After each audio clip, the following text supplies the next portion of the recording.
Vous le savez, peut-être il y a quelques jours maintenant, le 10 avril, très exactement, eh bien, le monde de la communication, une fois encore, était endeuillé.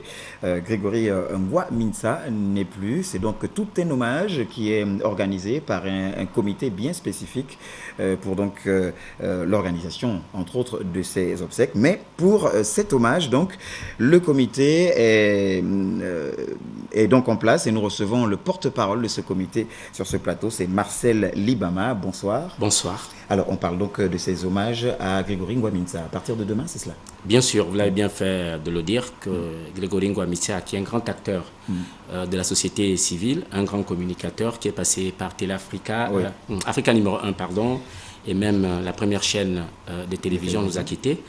Et à cet effet, la société civile rend hommage à ce grand défenseur des droits de l'homme. Et à cet effet, demain, 22 avril, à l'école Martine Oulabou, nous allons rendre hommage à partir de 11 h à Grégory Ngouaminsa.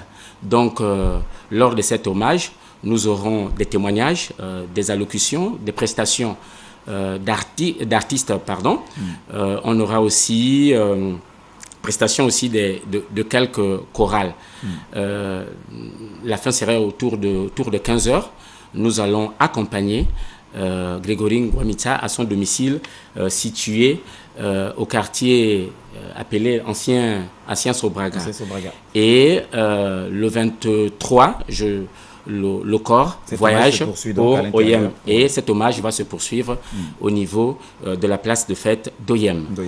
C'est pourquoi nous profitons de cette antenne pour inviter l'ensemble des compatriotes, les membres de la société civile et même de la société politique de se retrouver massivement du côté de l'école Martine Oulabou pour rendre un vibrant hommage à ce chantre de l'intégrité, à ce compatriote qui est mort au combat, les armes à la main. D'accord.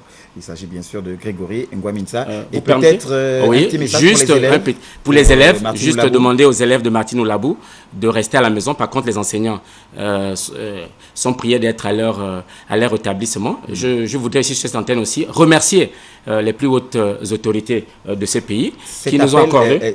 Excusez-moi, ce message à l'endroit des élèves, c'est en accord avec les autorités. Mais bien sûr, c'est pourquoi je tiens ici à féliciter les plus hautes autorités de ce pays. Ce n'est pas toujours le cas en ce qui concerne la société civile libre, mais cette fois, il y a une certaine solidarité, un certain patriotisme au niveau de nos autorités qui nous ont donné toutes les autorisations au niveau du ministère de l'Intérieur, que ce soit aussi au ministre de l'Éducation nationale. Donc nous tenons à dire merci aux plus hautes autorités de ce pays. Et encore une fois, soyez là nombreux pour rendre hommage à ce grand compatriote. Voilà. Eh bien, la RTG, enfin Gabon Télévision, par ma voix, vous remercie également dès lors que ces hommages s'adressent à un grand communicateur. C'est nous qui vous remercions et vous invitons par ailleurs à cette manifestation. Nous recevions donc Marcel Libama, c'est le porte-parole du comité d'organisation de l'hommage à Grégory Ngouaminsa à partir de demain, 10 h au plus tard, soyez là. Et c'est du côté de Martine Oulabou.